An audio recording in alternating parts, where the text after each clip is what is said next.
I'm OhioEA President Scott Tomorrow. Time for my update.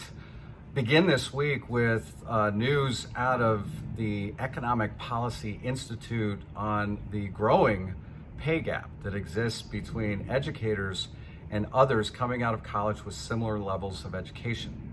It shows that gap has grown to 23.5% when you look at how much less educators make compared to similarly educated peers. Here in Ohio, I'm glad to say that thanks to our strong collective bargaining law, it's not quite as bad, but still at 14.4%, it's cause for concern, especially during this time of a growing educator shortage crisis. We have schools across the state that are struggling to fill openings. And even where schools are fully staffed, I'm hearing more and more from people that the pools of qualified candidates are just smaller than they used to be across the board.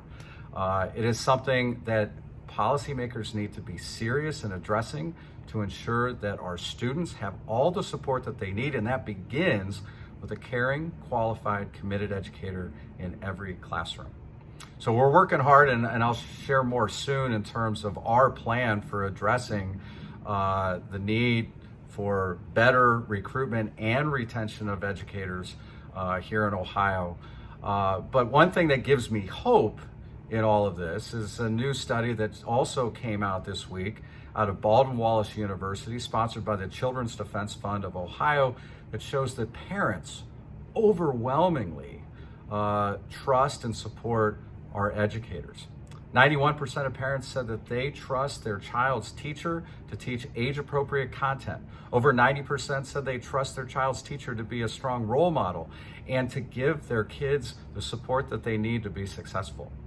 The people who know us best believe in us, just like I believe in you.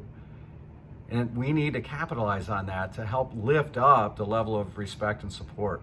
We need to capitalize on this parental support and work with parents to advocate with the legislature to fully and fairly fund our schools and to elect pro-public education candidates to office this fall. All of these are ways that we work in solidarity as a union. And another way that we work in solidarity as a union is at the collective bargaining table. We've had several locals this summer who were in bargaining crisis. And thankfully, recently, Canfield and Cardinal just settled new agreements. Our colleagues in Garfield Heights and Niles in Northeast Ohio are still working for a fair contract, and we're supporting them every step of the way. We're also supporting our colleagues here in Columbus. The Columbus Education Association, with nearly 4,500 members, is the largest local union in Ohio. And they are at the table right now, but they're ready to strike if necessary in order to ensure Columbus students have the schools that they deserve.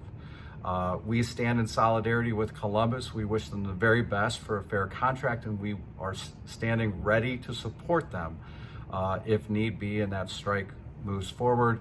And I'll ask you to give your support for our colleagues in Columbus as well. Thanks for all you do. Make it a great week.